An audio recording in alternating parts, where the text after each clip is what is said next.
Le Colisée est sans nul doute le monument le plus connu et le plus emblématique de Rome. Cependant, peu de gens savent que son nom véritable est l'amphithéâtre Flavien, un nom hérité de la dynastie d'empereurs romains du même nom. Commanditaire de l'édifice, il est resté le plus grand amphithéâtre jamais construit sous l'Empire romain. Cependant, ironie de l'histoire, c'est finalement grâce à Néron que l'exceptionnel complexe va prendre le nom de Colisée. Un empereur pourtant décédé 2 ans plus tôt et détesté au point que le Sénat vota sa damnatio memoriae, maudissant sa mémoire à tout jamais. Alors comment en est-on arrivé là? Quel est le lien qui relie Néron au Colisée? Eh bien c'est ce que nous allons découvrir pour redécouvrir ensemble.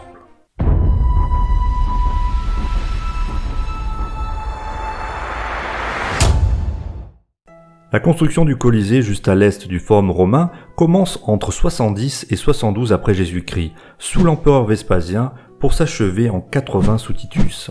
D'autres modifications ont ensuite été apportées, notamment au cours du règne de Domitien. Contrairement à beaucoup d'autres amphithéâtres situés à la périphérie des villes, le Colisée, lui, est construit littéralement et symboliquement au cœur de Rome. Ce monstre de pierre, de 187 mètres de long, 155 mètres de large et 50 mètres de haut, est capable d'accueillir environ 50 000 spectateurs lors de simulacres de chasse d'animaux sauvages appelés venationes ou de combats de gladiateurs désignés sous le nom de munera. À cela d'autres spectacles publics tels que des exécutions de condamnés à mort, des reconstitutions de batailles célèbres ou bien des drames basés sur la mythologie romaine. Après le grand incendie de Rome de 64 après Jésus-Christ, Néron décide de faire construire un somptueux palais qu'il va nommer la Domus Aurea, en français la Maison Dorée.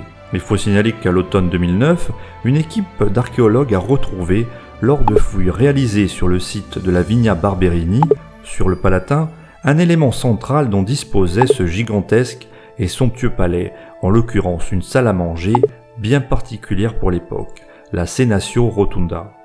Comme son nom l'indique, elle est de forme circulaire et pourvue d'un diamètre de 16 mètres. Cette Senatio Rotunda tournait sur des roulements à billes afin d'offrir une vue à 360 degrés sur la ville de Rome. Autre élément spectaculaire de cette Domus Aurea, la création d'un lac artificiel où Néron fait placer, afin de marquer l'entrée du palais, une statue de bronze géante à son effigie. Haute de 33 mètres, le Colossus Néronis, ou colosse de Néron, est l'œuvre du sculpteur grec Zénodore. Celui-ci ayant connu la célébrité après avoir travaillé durant 10 ans en Gaule afin de réaliser une statue de Mercure destinée à trôner au sein d'un temple situé au sommet du puits de Dôme. Cependant, à la mort de Néron en 68, la zone est transformée par Vespasien et ses successeurs. La statue colossale est conservée, mais on démolit une grande partie de la Domus Aurea, dont les vestiges vont servir de fondation au terme de Trajan. Le lac, quant à lui, est comblé et le terrain réutilisé pour la construction du nouvel amphithéâtre Flavien. Concernant le colosse de Néron, plutôt que de détruire ce chef-d'œuvre, les successeurs de ce dernier se contentent de le remodeler en une figure d'Hélios, dieu du soleil, en rajoutant sur son crâne une couronne solaire. Quant à la tête de Néron, elle est tout simplement remplacée à plusieurs reprises par celle de différents empereurs. C'est le cas d'Adrien, sauf que lui fait carrément déplacer le colosse de bronze afin de l'installer devant le temple de Vénus et de Rome, soit tout près de l'amphithéâtre Flavien. Cette opération véritablement titanesque va nécessiter l'utilisation de pas moins d'une vingtaine d'éléphants. La statue gigantesque, surnommée Colosseum, littéralement colosse, verra son nom corrompu en Coliseum au cours du Moyen-Âge. Et c'est vers l'an 1000 que l'on va commencer à utiliser le nom de Colosseum, Coliseum, afin de désigner non plus la statue, mais l'amphithéâtre voisin. Comble de l'ironie, Néron, pourtant frappé de la damnatio memoriae, obtient là sa revanche sur l'histoire, contribuant malgré lui à baptiser un monument élevé dans le but de faire oublier son nom.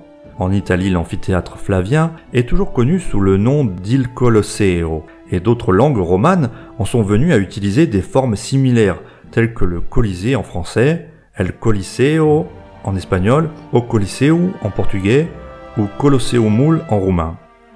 Colisée est devenu même un nom commun, synonyme d'amphithéâtre et d'arène. Quant à la statue de Néron, en dépit de ses liens païens, celle-ci est restée debout une bonne partie de l'époque médiévale et a même été créditée de pouvoirs magiques. Elle fut finalement considérée comme un symbole iconique de la permanence de Rome. Au 8e siècle, Bède le Vénérable un moine anglo-saxon, écrivit une célèbre épigramme célébrant la signification symbolique de la statue. Tant que durera le colosse, Rome durera. Quand le colosse tombera, Rome tombera. Quand Rome tombera, le monde tombera. Pourtant, c'est bien ce qui arriva, puisqu'il finit bel et bien par disparaître, probablement jeté bas en vue de la réutilisation de ces éléments de bronze.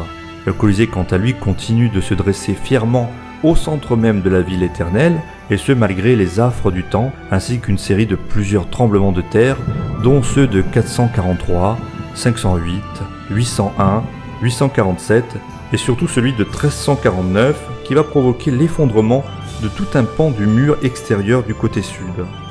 Dès lors, avec l'autorisation du pape, une grande partie des pierres va être récupérée pour la construction de palais, églises, hôpitaux et autres bâtiments. C'est ainsi que l'on sait parfaitement aujourd'hui que les façades de la basilique Saint-Pierre sont issues du réemploi des blocs de travertin du Colisée. Mais ceci est une autre histoire qui sera contée une autre fois.